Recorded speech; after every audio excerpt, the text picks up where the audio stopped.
Hello, everyone, and welcome to another New Hydrogen podcast series. Today, we're honored to welcome Olivera Kesler, the founder of Fuel Cell Materials and Manufacturing Laboratory at the University of Toronto.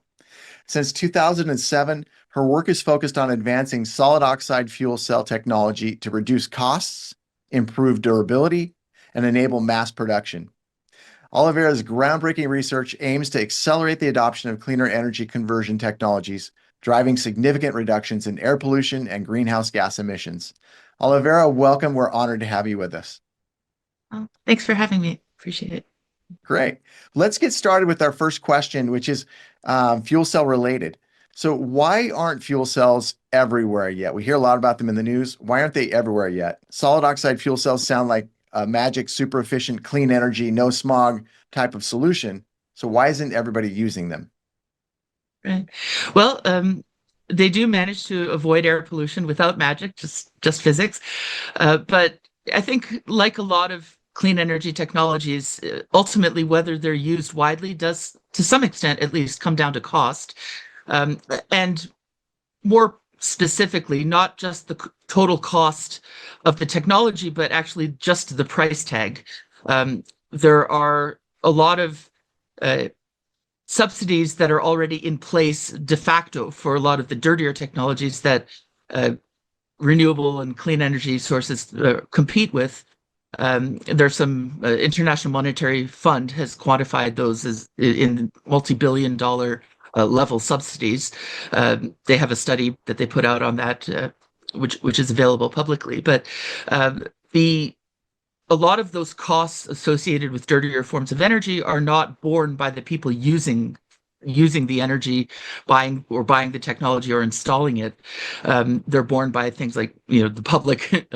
Or in Canada, it's the public who pays for healthcare costs. In the U.S., it would be health insurers, and ultimately, the people who use those services. But respiratory illnesses caused by air pollution, other forms of damage, those are not included in the price tag of dirtier technologies.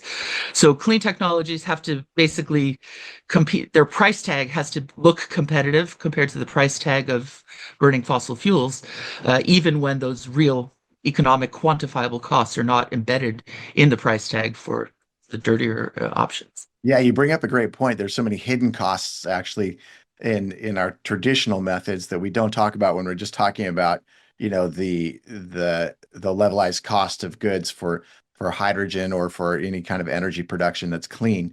We're not really factoring in the savings that could be incurred by all of the health concerns that you just said and other things as well, I'm sure. Yeah.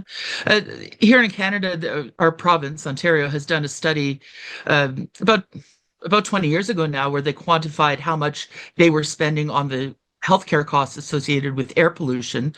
And since the province was paying for healthcare and for to some extent regulating the electric industry, they basically banned coal burning, and a lot of the smog alert days that where you're recommended to stay indoors have basically are now a thing of the past. They were quite common 20 years ago on hot summer days. Well, you brought up the cost problem a little bit. Let's dig into that a little bit more. People always say green energy is too expensive. So with fuel cells, you touched on this, but why are they still so expensive in and of Yeah. themselves? So you talked before about comparison between clean and unclean energy or dirty energy or storage, but what is it about fuel cells themselves that are so expensive? And how close are we to fixing that problem? Yeah.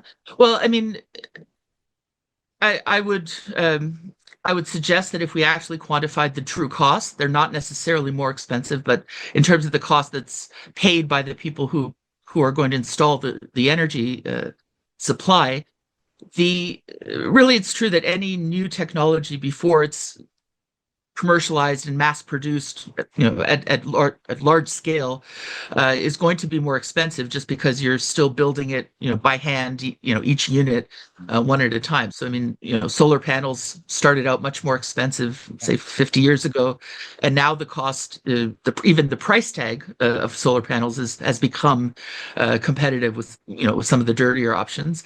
Wind power has also reached that point. The cost has come down to the point where now the price tag looks more competitive. Fuel cells are probably going to be going through a similar trajectory. Their cost has already come down significantly, but still, if you're just looking at price tag and not total cost, um, there's more that can be done. Mass production is one of those issues. Other issues can involve things like material substitution. So we're in our lab, we're looking at a cheaper material to use as the bulk component that would provide, most of the weight and the volume and previously cost. But if we replace the more expensive material with a cheaper one, that's one approach. So both on the engineering side, looking at ways to use cheaper materials or less of those materials is one way we can bring down the cost.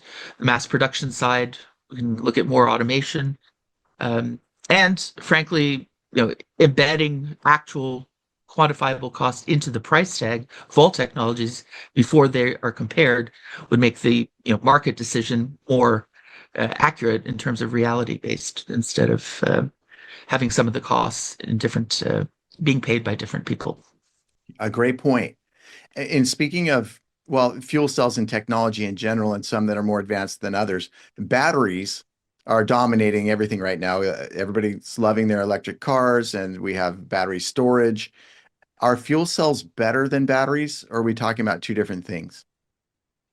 Well, I think they're both great. They have their applications where they can shine. Uh, Fuel cells have a similarity to combustion engines in the sense that there's a fuel tank, which determines the range if you're talking about a vehicle or the amount of time that you have energy available to use if we're talking about stationary power. And then there's the device that actually produces the electricity. And that basically determines how much power you have. If you have a vehicle, that determines the acceleration capability. If you're in stationary application, it basically determines how fast you can deliver the electricity. So with fuel cells, those how much energy you have, how long you can operate versus how much electricity you can deliver in a short time, those two things are you can separate them in a fuel cell, but they scale together with a battery. So with a battery, if you need twice as much range, you need twice as much battery. If you're talking about a car, with a fuel cell vehicle, you need twice as much range, then you need twice as much fuel, but not twice as much of the fuel cell. Just like in a combustion engine, you don't need a bigger engine to go farther. You need a bigger fuel tank. Similar with fuel cells. The fuel cell size of the system determines the acceleration power, and then the size of the fuel tank determines the range. So if you're looking at, again, for vehicles, if you're looking at long range applications where, rapid refueling is beneficial, you don't have hours to recharge a battery, then fuel cells would make sense for long range, long haul or large power needs like heavy duty trucking. Batteries would probably make more sense for smaller vehicles, passenger vehicles with shorter distances to drive. For stationary power, fuel cells can make a lot of sense for large-scale energy storage to supplement the grid, because again, you can use the fuel cell to convert cheap electricity at night, like from nuclear power or from wind turbines when there's little demand. You can use that electrical energy to make clean hydrogen or other fuels like liquid clean fuels as diesel drop-in replacements for transportation. And then you can use that fuel that you stored up when electricity was cheap to make electricity later on. Or as you know, if you can do that with heat, then that's even better. But fuel cells can basically scale up the amount of energy that you can store.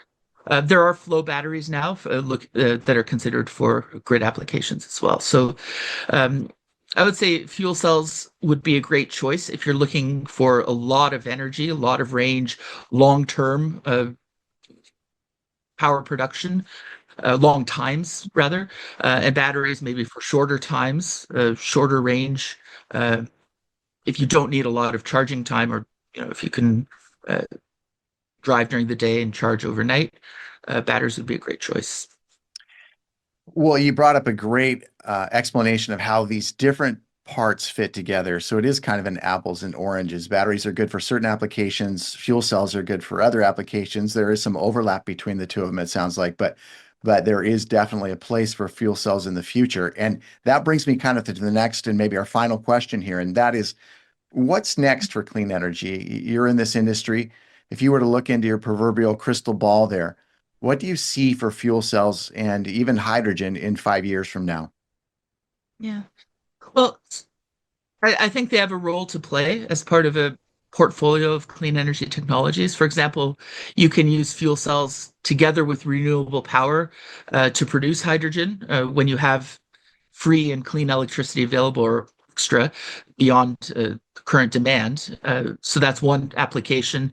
You can also use hydrogen as a cleaner energy carrier if you're making it with a clean method. Today, most hydrogen in North America, more than 90%, comes from natural gas. So it's not a carbon free, it's not a net carbon free fuel. But if you were to you, produce your hydrogen by separating it from water rather than from the methane of natural gas, then that could be a net zero fuel as long as the energy used to separate it is net zero. But yeah, you can use clean, renewable electricity to make fuel. You can use fuel cells in reverse mode as electrolyzers to make clean fuel if you have renewable electricity for that purpose. You can also use clean hydrogen, uh, either made from heat or from electrolysis, and then you can actually react that with CO2 captured from air to make liquid fuels that might be more compact, more convenient to handle. And as long as you put CO2 in when you made the fuel, you'll release it later when you use the fuel, but it can be a closed loop approach. So hydrogen can be one great energy carrier if you have, space to store it. If you need more compact liquid fuels, you can still use clean hydrogen and then react it uh, with other molecules that make it easier to compress it, store it, move it around. Um, Like and as long ammonia, as for you're example. potentially ammonia, although that certainly has human health and safety issues with handling. So for a public publicly available fuel, that might not be the best solution. Just like people removed methanol from gasoline that people were handling at pumping stations, methanol can still be a reasonable fuel, I think, in a very controlled setting. Mhm. Maybe not the best choice for sort of publicly accessible fueling stations. I think maybe ammonia might have similar profile in terms of safety and public health, but yeah, even if you're using methane, there's green methane that you can source from, agricultural waste, corn husks. They can be digested by bacteria that basically spit out methane as a metabolic product. Um, so you can have greener sources like the fuel. If it comes from agricultural products, they sequestered the CO2 when they were growing, so that can be a net zero way to get methane. You don't have to pull it from the ground in natural gas. You can source it either from clean energy by synthesizing it from hydrogen and CO2, uh, or from agricultural waste or wastewater, sewage plants. Basically, you can get cleaner.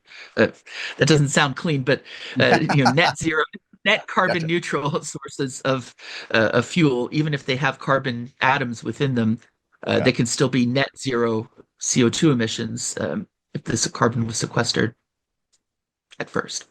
Perfect. Great explanation and a great deep dive, or maybe a medium dive into fuel cells and how they fit together with the entire energy industry, and maybe a little look into the future as well. We're definitely hoping green hydrogen will be a key player in this field, and they can work well with obviously fuel cell technology. Olivera, thank you so much for your time today and for sharing your insights with us. We look forward to seeing you again potentially in the future and hope you have a great day.